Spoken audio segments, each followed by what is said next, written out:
Hey, Adam, Geez, one why, thing. why do you think they called bumpers, Gary? I don't know. Because they come at the beginning and at the end, like bumpers. Alex, you're a marketing guy. Do you like that design behind Paul? Does that sweet logo thing look pretty cool to you? Hey, I forgot to hit the record button. Yeah, that's really professional, isn't it? Well, this is a professional podcast.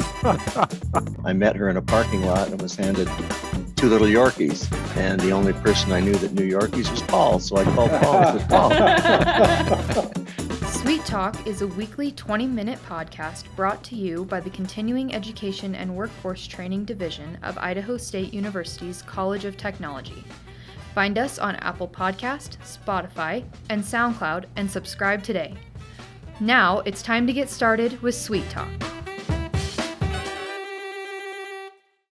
Good morning, everyone, and welcome to Sweet Talk, ISU's Continuing Education and Workforce Training's weekly podcast. Joining me today, as always, is our interim director, Raylyn Price. How are you doing, Raylyn?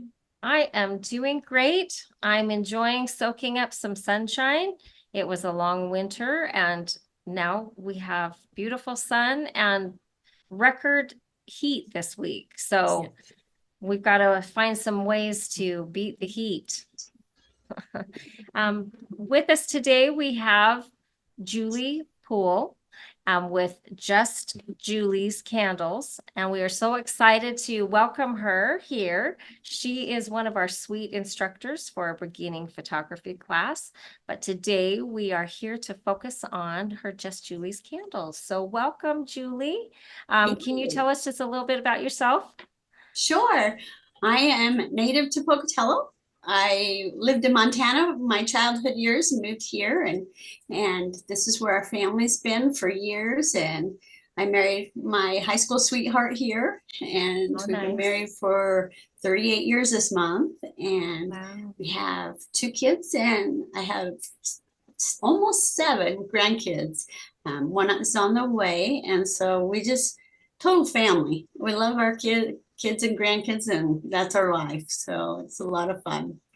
Love outdoors, and starting new businesses is always good. So I actually ran into Julie recently at a craft fair. We do have a series that we are establishing here on a Sweet Talk regarding some farmers market and market products from small businesses here in town. I ran into Julie when she was selling Just Julie's Candles. Can you tell us a little bit about your candles and specifically the vessels that the candles come in, which I thought was really interesting? Absolutely. Do you mind if I tell you how I started? No, Absolutely, please. Go ahead. Yes, please. I was going to ask I that actually question. brought one.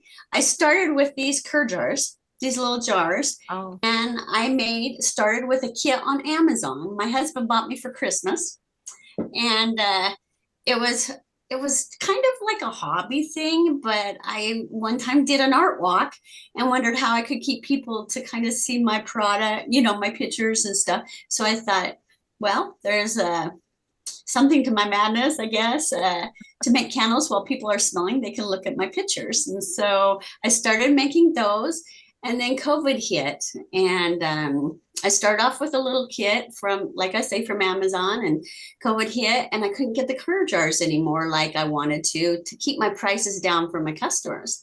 And so I thought, well, how could I make my candles more special?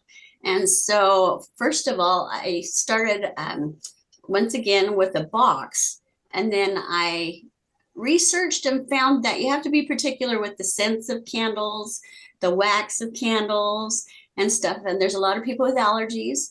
So I started with soy. I love soy. So I buy a good brand of soy wax. It's called Clean Scents. Some scents have stuff that have plastic in it.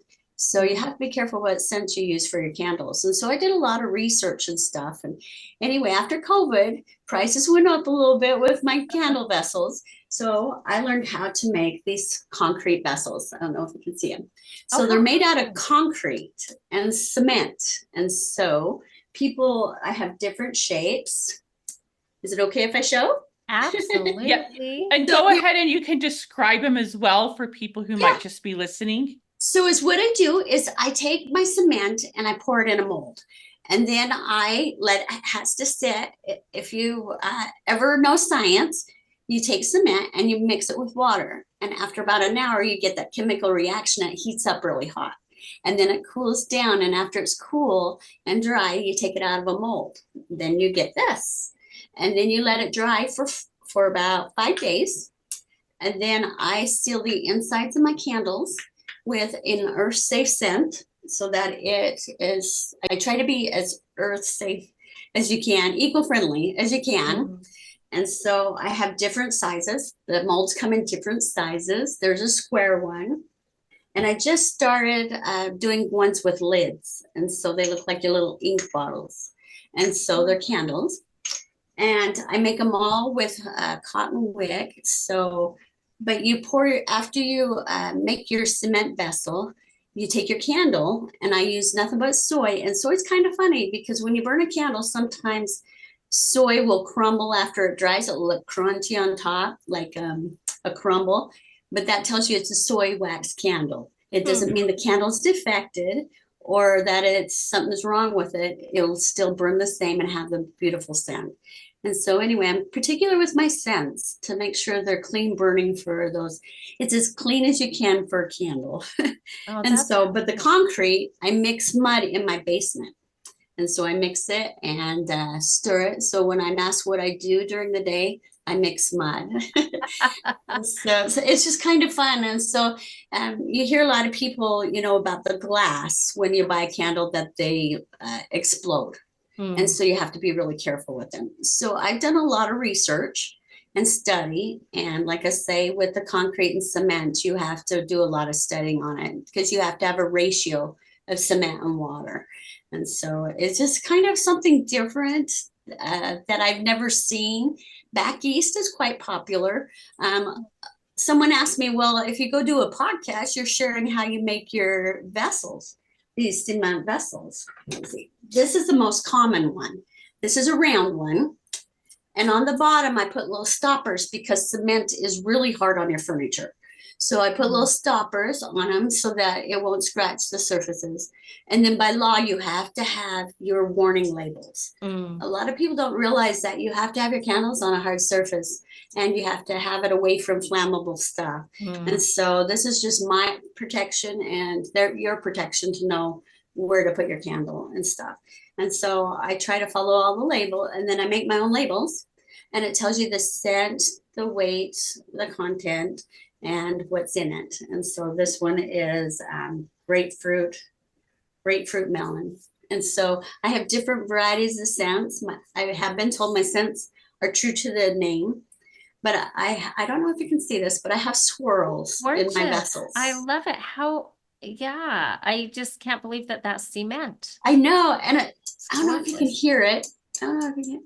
I don't think you can hear it. But is what I do is, have you ever done cake batter and swirl color in it? Mm-hmm. So in my cement, I swirl black, and that Mm. will give you the marble, like a Yeah, cake. it looks like marble. Yeah, and you know, Oh. a lot of people back east color their concrete, their cement, but I kind of like the rustic look for this area. And so this is all I do is just the rustic color. And you have to be careful because I had someone say they tried to do, we're gonna think about doing this.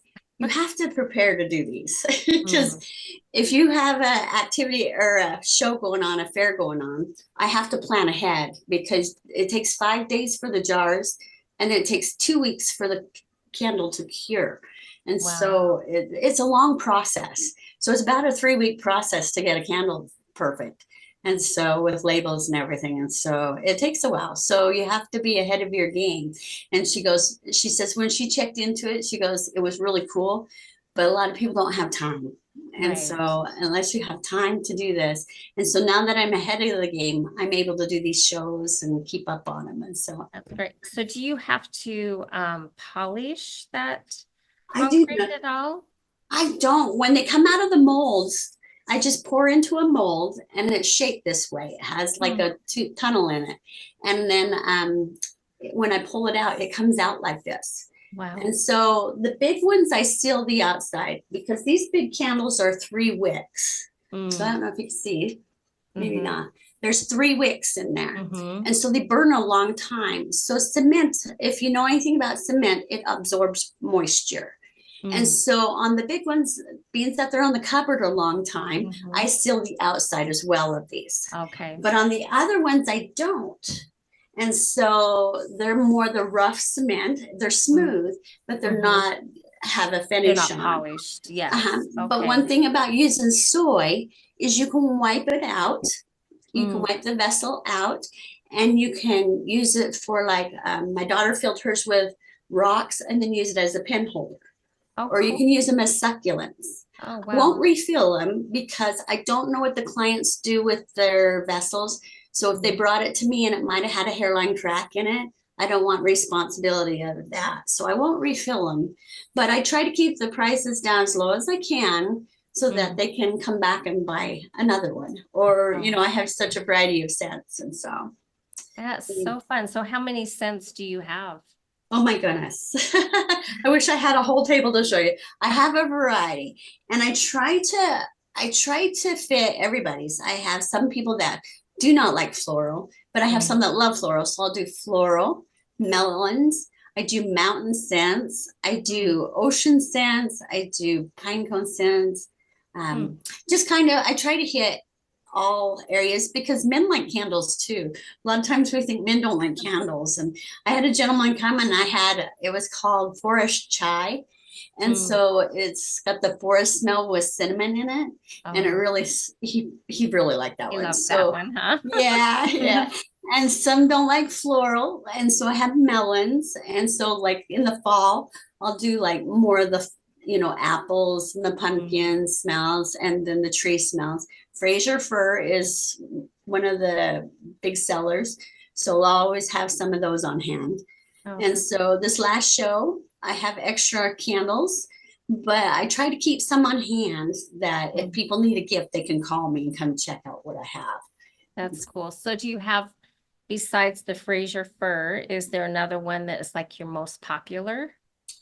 Most popular, the wild honeysuckle was really good. Honeysuckle jasmine was really popular in the summer.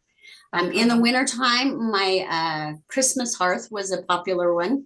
And my cranberry woods, I believe, was a good one. Oh, nice. And then, yeah, It so sounds lovely. I It know sounds the lovely. pumpkin. I did have pumpkin. What was it? But pumpkin spice buttercream, and it was smelled pretty good. So I try to do a variety, but I do different. And so, but some I stick to because they're just a favorite. And so I try once again, I try to look at my audience and try to cater to everybody in that sense. And So Julie, I have a question for you. It seems like you just do tons and tons of research to prepare for whatever it is that you're making. In this particular instance, it's candles and cement vessels for those candles.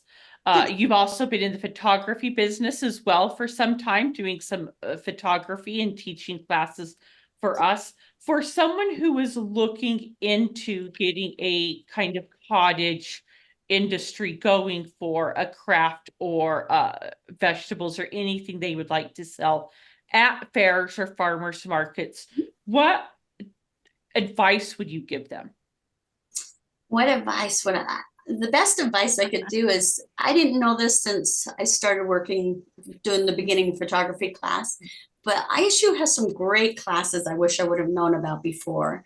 And like beginning a business, or to look for your LLC. What is an LLC? Does people know what an LLC is? It protects your assets and so of the business. And so, things like that are important. And I had to do it online. And I think if you research around here, like through ISU, you'll see that there's classes actually there to help you. Matter of fact, there's a retirement class that I saw that was available that I think would be great. I mean, we all are going to retire and it takes years of preparation.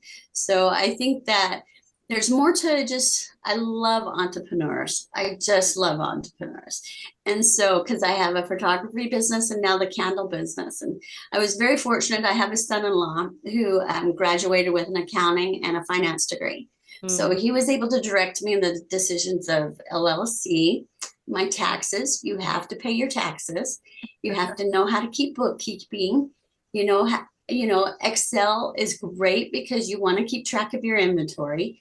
So there's a lot to owning a business than just making the candles.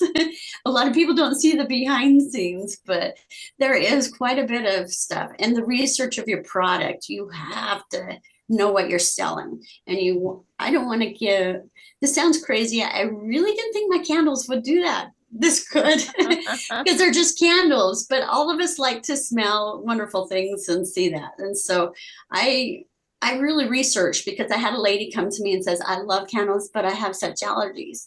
And that's when I was doing this, I was just putting in any scents, these little candles.